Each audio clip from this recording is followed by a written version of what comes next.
Olá, crianças do quarto ano, tudo bem com vocês?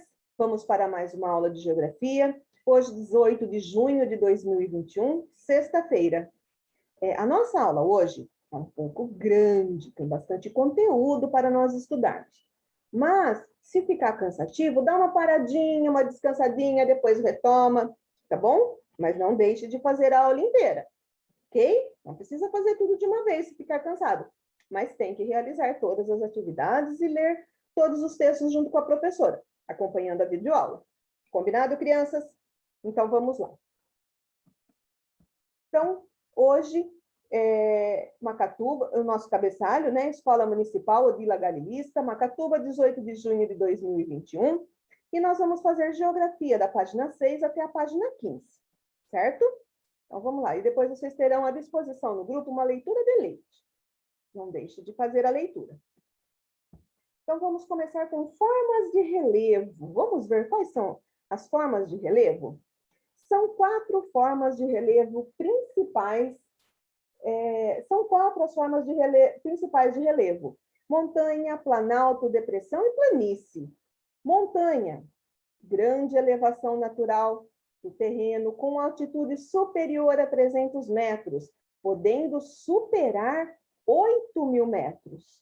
O agrupamento de várias montanhas constitui as cadeias de montanhas, que podem ser de vários tipos. Então, isso é que é montanha. Agora, as cordilheiras. As cordilheiras são cadeias de montanhas mais jovens, que apresentam elevadas altitudes e cumes pontiagudos. No Brasil, não temos a formação de cordilheiras. O Monte Everest é a maior montanha do mundo, com 8.848 metros de altitude. E está localizado na cordilheira do Himalaia, entre o Nepal e a China. No Brasil, existem as serras, que são cadeias montanhosas formadas por montanhas mais antigas.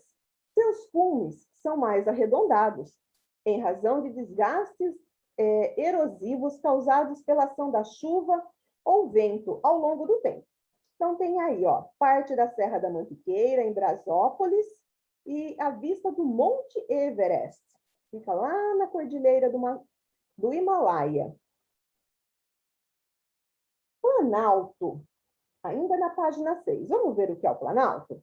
Planalto é uma forma de relevo, cercada de regiões mais baixas, apresenta uma superfície predominantemente regular, delimitada por encostas íngremes em função dos processos erosivos que ocorrem na borda desse relevo de planalto. Então, aí tem 2 imagens. As imagens retratam regiões de planalto.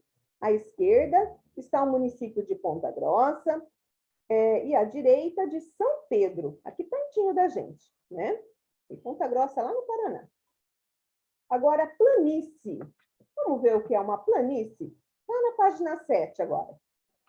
Planície, superfície relativamente plana, com baixa altitude. Sua formação ocorre pela deposição de sedimentos de terrenos mais elevados. No interior do continente, temos as planícies continentais. E próximo ao litoral, as planícies litorâneas, né? Então, olha aí. Planície continental em Ourilândia do Norte, lá no Pará, e planície litorânea no município de Prado, na Bahia. Então, saiba mais, ainda aqui na página 7. Pessoal, não esqueçam de colocar a data em todas as páginas que nós trabalharmos, ok? O que são sedimentos? O que são sedimentos para a geografia? Vamos ver. O relevo presente na superfície terrestre está em constante transformação, seja pela ação natural dos ventos, do sol, das águas da chuva, dos rios, dos mares, das geleiras, seja pela vegetação.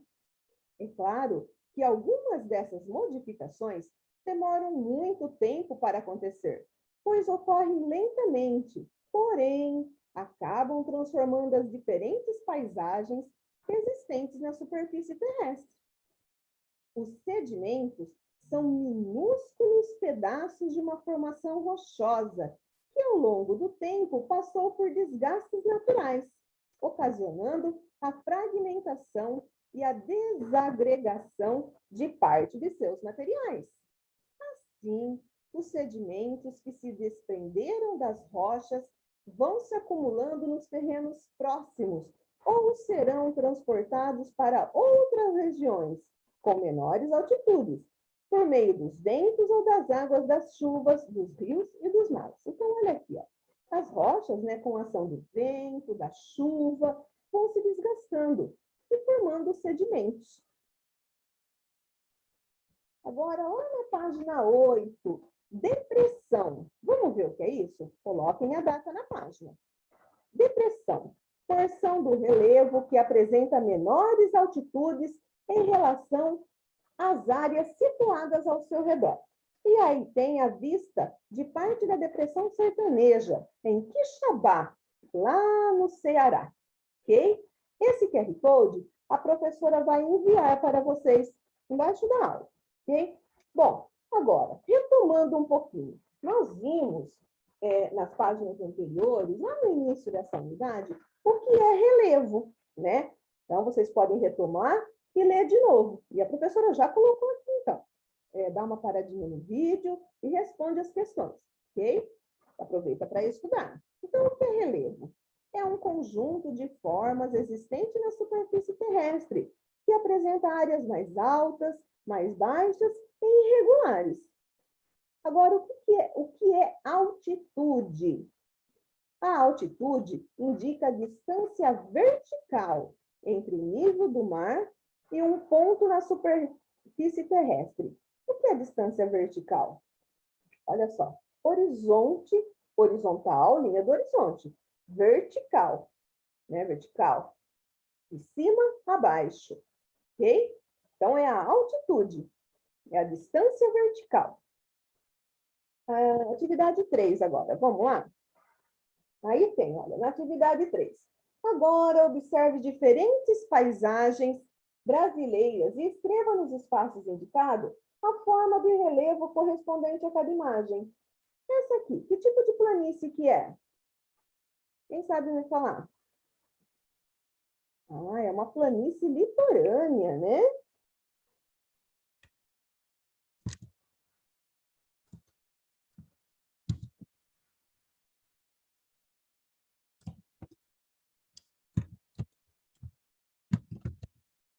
Planície litorânea, né?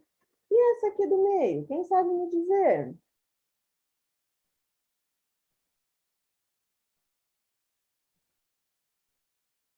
Aqui em Ribeirão Claro, no Paraná, um planalto. Completem aí. Um planalto.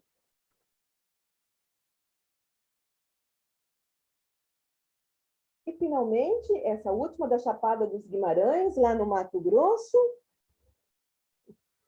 Quem sabe me dizer essa imagem? É a depressão, tá? É uma forma de depressão. Esqueci de um i aqui. Ok? Então, completem aí, tá? Não deixem de fazer todas as atividades.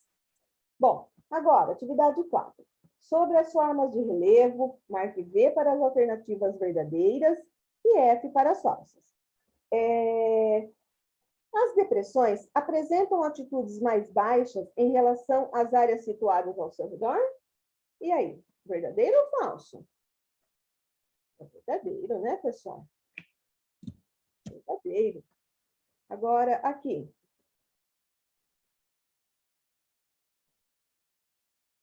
As planícies apresentam um relevo predominantemente plano com altas altitudes? E aí, verdadeiro ou falso?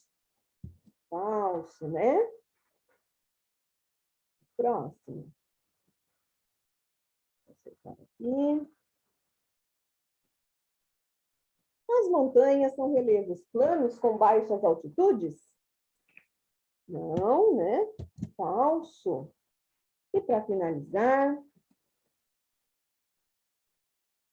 O planalto é um terreno elevado, podendo ter uma superfície plana, com encostas bem inclinadas devido aos processos erosivos sofridos ao longo do tempo? Verdadeiro, isso mesmo. E para finalizar, agora reescreva as alternativas falsas, tornando-as verdadeiras. Então, olha, essas duas que são falsas. Como que vão ficar? As planícies apresentam um relevo relativamente plano, com baixas altitudes, certo? E a outra, as montanhas são relevos elevados, com altas altitudes, certo? Então, parem um pouquinho do vídeo, realizem as atividades e depois retomem.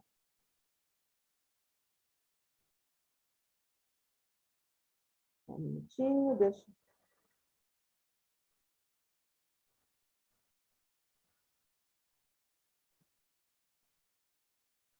Olha só, essa é a atividade do material de apoio, tá? A ilustração a seguir representa de maneira simplificada as principais formas de relevo. Escreva nos espaços indicados o nome desses relevos. Então, tem aqui, olha, um exemplo de cordilheira, um exemplo de serra, de montanha, de planalto, de depressão e de planície. Essa atividade está lá no material de apoio. Vocês vão retirar e vão fazer, tá?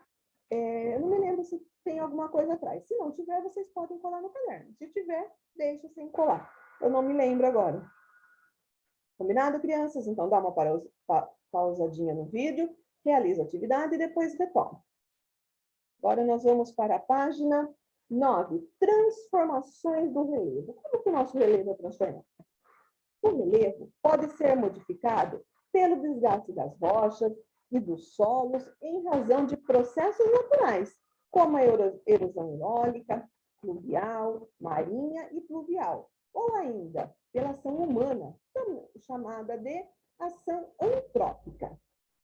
Algumas alterações no relevo, ocasionadas pelos agentes naturais, podem levar um tempo muito maior para modificá-lo, em comparação ao tempo que levam as alterações provocadas pela ação antrópica. Agora descubra o nome de algumas dessas modificações ocasionadas pelos agentes naturais na superfície terrestre e como elas ocorrem. Vamos lá? Ainda na página 9. Agora vamos ver o que é a erosão eólica. Olha aqui um exemplo de erosão eólica. Ocasionada pela ação dos ventos sobre as rochas. Ao longo do tempo, o movimento dos ventos gera um desgaste natural nas formações rochosas, desagregando e transportando seus sedimentos para as áreas mais baixas do relevo. Em função disso, podemos observar diferentes formas esculpidas pela ação dos ventos. E aí tem, olha, formações rochosas esculpidas pelo vento no Parque Nacional do Monte Roraima, em Uiramutã, lá em Roraima. Ok? Agora, esse QR Code, pessoal, é um vídeo, olha, quando tem esse símbolozinho, é um vídeo. A professora vai enviar para vocês, tá? Erosão fluvial.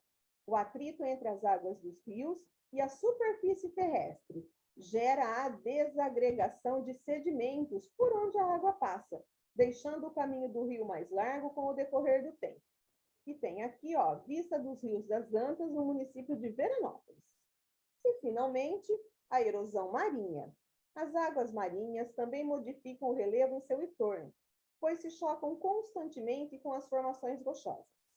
Tem aqui, ó, uma pedra furada em Jijoca de Jericoacoara, lá no Ceará. Agora nós vamos para a página 10. Não deixem de colocar a data na página. E, finalmente, a erosão pluvial, causada pelas águas das chuvas, conforme a intensidade das precipitações. Associada a um relevo mais íngreme, né? A erosão pluvial pode ocasionar o deslizamento de terras. Por essa razão, é muito importante manter a cobertura vegetal, manter com plantas, né? Para diminuir a intensidade da força das águas que cairão, primeiramente, sobre a vegetação, enfraquecendo o impacto das chuvas sobre o solo. Senão a chuva cai e leva todo o solo embora. Ok? Bom, temos agora na próxima página, na página 11, mais algumas atividades. Ah, não. Tem uma parte ainda na página 10, pessoal, desculpa. Então, vamos lá. Os seres humanos também são agentes modificadores do relevo, pois transformam os espaços naturais conforme suas necessidades. Como exemplos, podemos citar a construção de estradas, túneis, aeroportos, hidrelétricas, moradias e a extração de minérios. Olha aí, a modificação do relevo devido à construção de túneis e estradas em Guarulhos, em São Paulo, aqui em São Paulo, né, na Grande São Paulo. É importante estudar o solo e as formações rochosas antes da realização de qualquer projeto de alteração do relevo. Assim, será possível saber se determinada construção será viável para o tipo de terreno pretendido, respeitando as questões ambientais e as pessoas que vivem em seu entorno. Há muitas moradias construídas em áreas irregulares, cujas estruturas não oferecem segurança aos moradores, em razão do tipo de relevo ou do solo, favorecendo assim a intensificação dos processos erosivos, o que pode ocasionar o deslizamento de terras e, por consequência, transformar o relevo local, acarretando prejuízos econômicos e sociais. Olha aqui, ó. Esse é um exemplo de um deslizamento de terra. Havia casas aqui nesse lugar. Choveu, né? Não tinha vegetação suficiente para sustentar e foi tudo abaixo. Isso foi lá em Nova Friburgo, no Rio de Janeiro. Agora sim, nós vamos para a página 11 para as atividades. Então, observe a fotografia ao lado do município de Aparecida, em São Paulo, e em seguida responda as questões. Assinale a erosão responsável por essa alteração do relevo. Olha só, tá vendo? Essa alteração aqui no relevo. Isso é causado pela erosão marinha, pela erosão fluvial ou pela erosão pluvial? E aí, quem arrisca? É a erosão fluvial, ok? Tem aí. Bom, e agora, atividade B. Essa erosão poderia ter sido evitada ou, de alguma forma, amenizada? Explique. Essa erosão poderia ter sido amenizada se o relevo tivesse uma cobertura vegetal, com muitas árvores, pois a chuva cairia primeiramente sobre a vegetação e, em seguida, no solo, diminuindo assim o processo erosivo. Ok? Então, parem um pouquinho o vídeo e realizem a atividade. E depois retomem.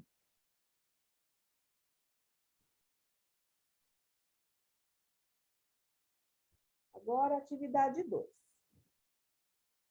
Analise as imagens relacionando-as ao seu processo erosivo. Então, tem aqui o Parque Nacional do Catimbau, em Pernambuco, Torres, Rio Grande do Sul, e Rio Miranda, em Corumbá. 1, 2 e 3. Então, aqui nós vamos colocar. Ao quebrar os rochedos, as ondas do mar desagregam pequenos fragmentos que vão compor a areia da praia, transformando o relevo em seu entorno, chamando esse processo de erosão marinha. E aí, é a 1, a 2 ou a 3? A 2, né, pessoal? Claro.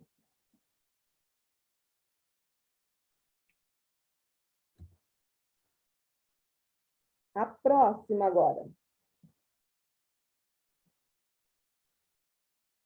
A erosão eólica é causada pelo atrito dos ventos nas formações rochosas. E aí, 1 ou 3? 1. E para finalizar, a erosão fluvial. Tá?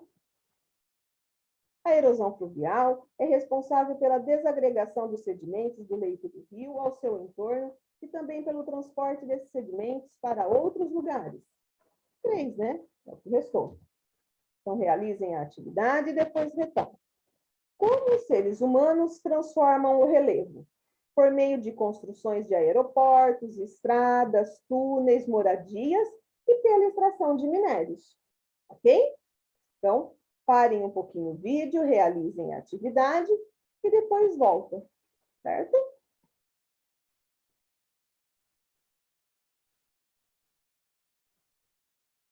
Atividade 3 agora. Ah, não. Deixa eu voltar aqui.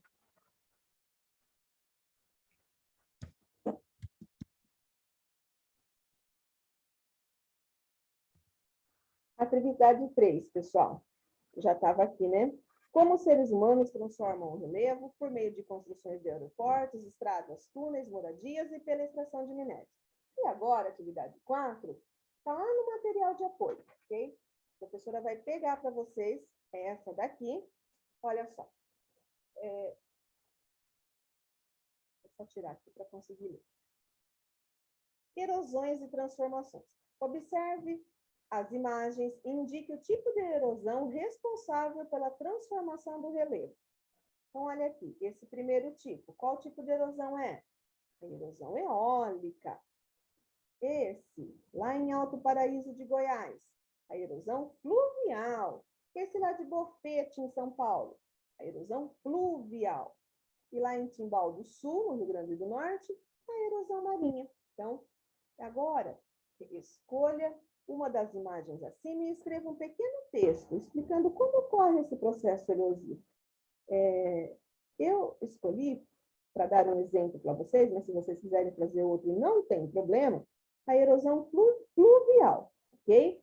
A erosão pluvial é causada pela água das chuvas, que caem com intensidade e podem ocasionar deslizamento de terra.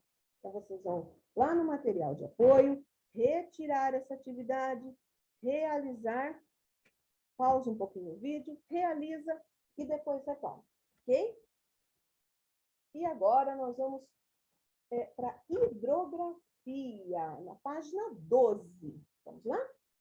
A hidrografia é a parte da geografia que estuda os rios, lagos, águas subterrâneas, mares e oceanos.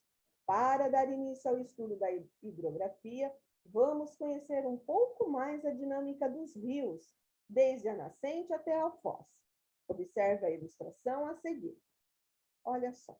O local onde o rio nasce recebe o nome de nascente.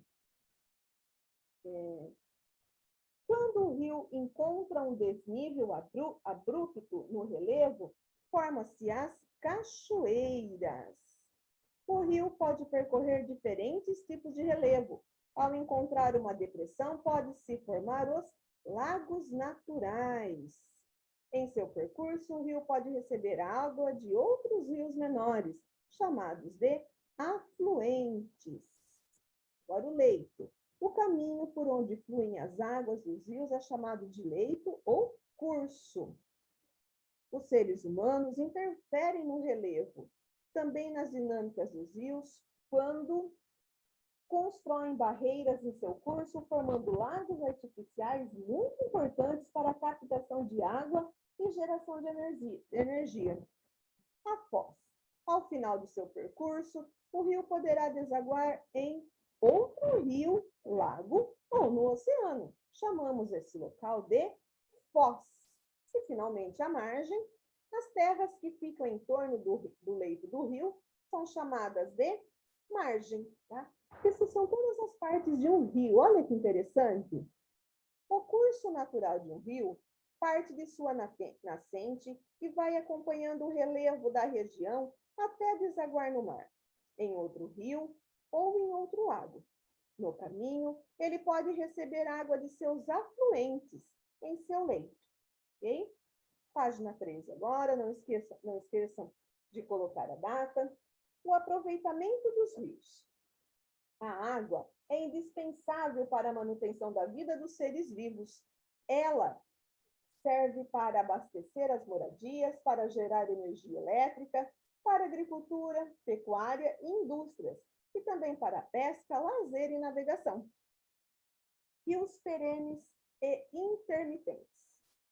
O território brasileiro tem muitos rios, que podem ser chamados de perenes, ou permanentes, ou intermitentes, ou temporários. Os rios perenes ou permanentes apresentam fluxo constante de água durante o ano todo, independente da estação do ano, ou seja, não secam nunca. Já os rios intermitentes ou temporários são aqueles que, durante os meses de estiagem, desaparecem temporariamente, tornando a fluir no período de chuvas. Então, o que é a estiagem? Longo período sem chuva. Aqui.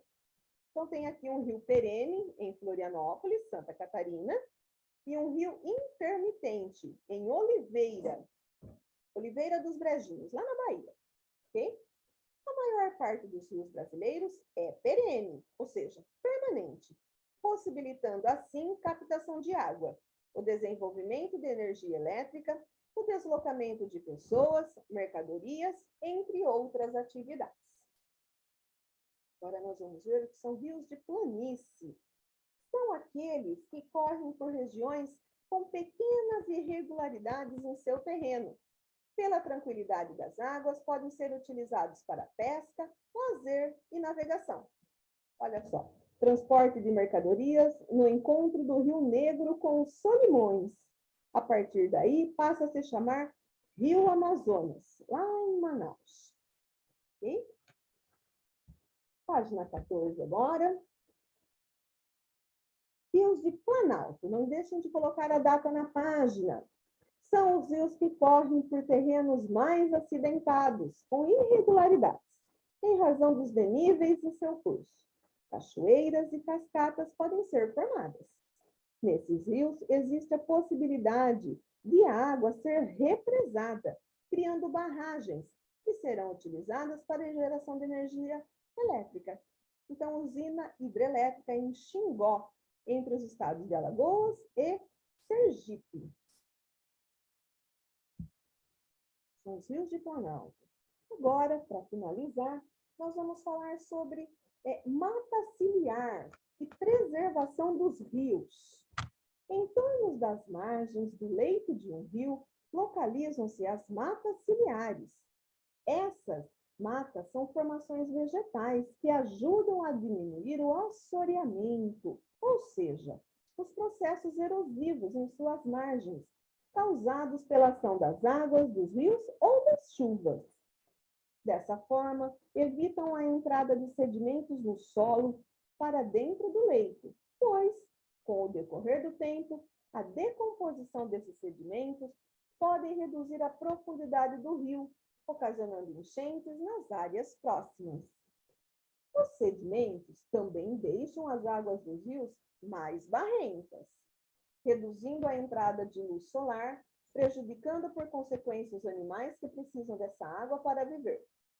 Hoje, podemos encontrar pessoas que se reúnem para plantar mudas de árvores em torno dos rios que perderam sua mata ciliar por conta das atividades humanas.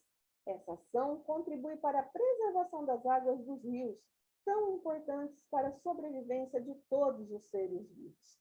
E tem aí, né, a imagem, olha, tudo aqui em volta é uma mata ciliar, tá? Mata ciliar em torno da represa, formada pelo rio Paranapanema, ok? Em 1º de maio, lá no Paraná. Certo? Olha aí, as crianças plantando as árvores ao redor do rio. Isso vai se formar uma mata ciliar. Bom, agora vamos às atividades. Coloquem a data na página, respondam as questões e depois retomam o vídeo, ok? Então, o que é hidrografia? Nós vimos que hidrografia é a parte da geografia que estuda os rios, águas subterrâneas, mares e oceanos. O que é a nascente de um rio? É o local onde o rio nasce. 3. O que são afluentes? São rios menores que desaguam em um rio maior. 4. Cite exemplos que justifiquem a construção de um lago artificial. Captação de água, geração de energia e piscicultura, etc. Ok? Então, pause o vídeo, realize as atividades e depois retome. Agora, para finalizar, Aí depois tem uma atividade do material de apoio. Qual é a diferença entre rios perenes e intermitentes? Os rios perenes são aqueles que apresentam fluxo de água no ano inteiro. Já o rio intermitente desaparecem temporariamente durante os meses de estiagem. 6. Qual é a importância dos rios de planície? Pela tranquilidade das águas, podem ser utilizadas para pesca, lazer e navegação. 7. O que é a mata ciliar? Para que serve? São formações vegetais localizadas em torno das margens do leito de um rio. Bom, e para finalizar, tem uma atividade lá no material de apoio. Vai lá no material de apoio, realizem, retirem, né? É a atividade da página 15. É essa daqui, ó. Identifique na imagem a seguir as partes que formam o curso do rio, tá? E depois, com muita criatividade, vocês podem colorir a ilustração. Então, tem lá, olha, a nascente, a cachoeira, o afluente, aqui outro afluente, leito ou curso e a foz, ok? Então, realizem as atividades com bastante capricho, podem colorir depois. Se não tiver nada atrás, cola no caderno, certo? E finalizamos. Até a próxima aula, gente. Beijos.